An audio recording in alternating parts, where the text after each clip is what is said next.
Good afternoon.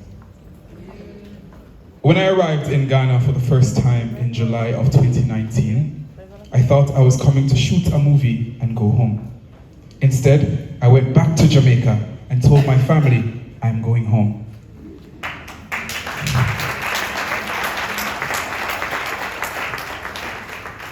A few months later, in March of 2020, I was living in Ghana. That may sound strange to some people, but for me, it felt like something clicked. There was a familiarity I could not explain. There was a warmth I could not ignore. There was a sense that I found a place that was not foreign to me, even though I had crossed an ocean to get here. And so began a journey that has completely changed my life.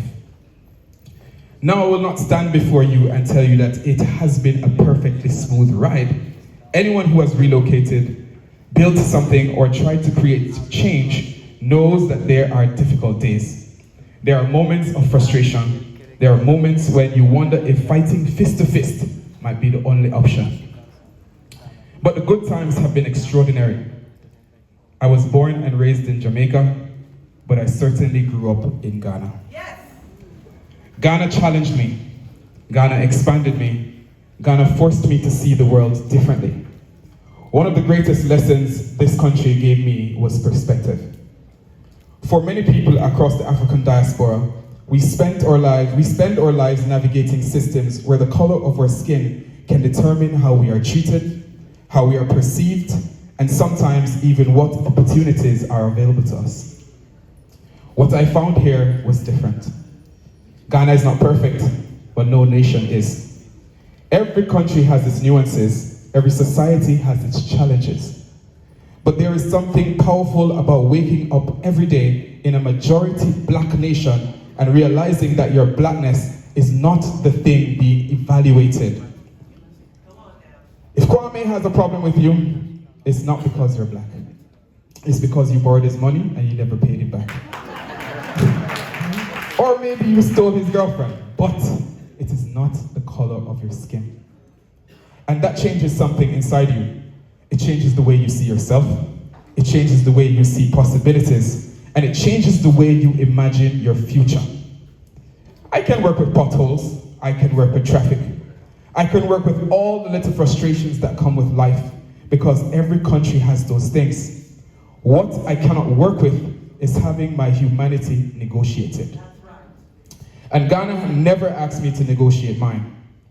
No matter the circumstances, I have always believed that I must be human first. And Ghana gave me that space to experience that reality on a scale I had never imagined before. That is why I believe every Caribbean person, and indeed every person of African descent, should experience Africa at least once in their lifetime. Because Africa expands our limits. You only know there is more when you know there is more. For those of us from the Caribbean, Ghana is not a distant place in history.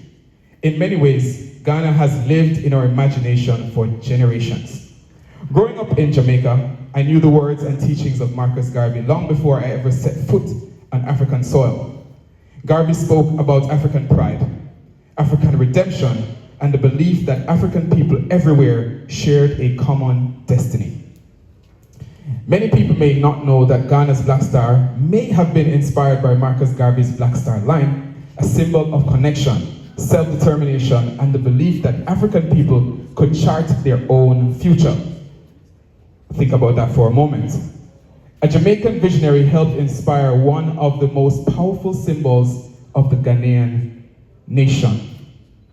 Long before many of us boarded planes to come here, there was already a bridge being built between the Caribbean and Africa. Today, we are simply walking across it.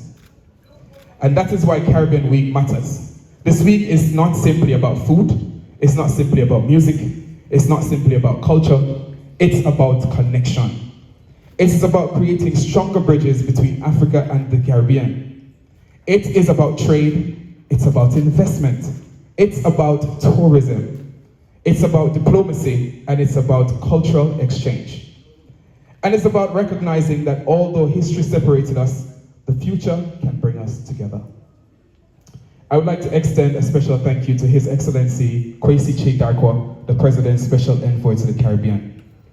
Mr. KKD, your belief in this vision, your guidance and commitment to strengthening the relationship between Africa and the Caribbean have helped make this moment possible.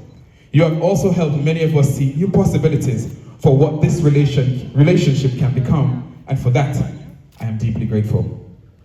I would also like to thank the Office of the Diaspora Affairs, or Caribbean Diplomatic Missions, or partners, sponsors, supporters, volunteers, and every person who contributed to making this vision a reality.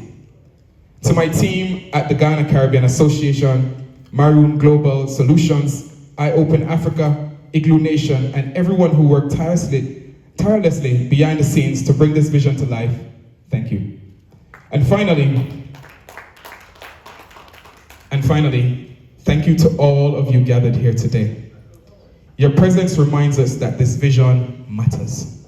Your presence reminds us that these connections matter. And your presence reminds us that the bridge between Africa and the Caribbean is not only possible, it is already being built. Ladies and gentlemen, welcome to the Ghana Caribbean Week.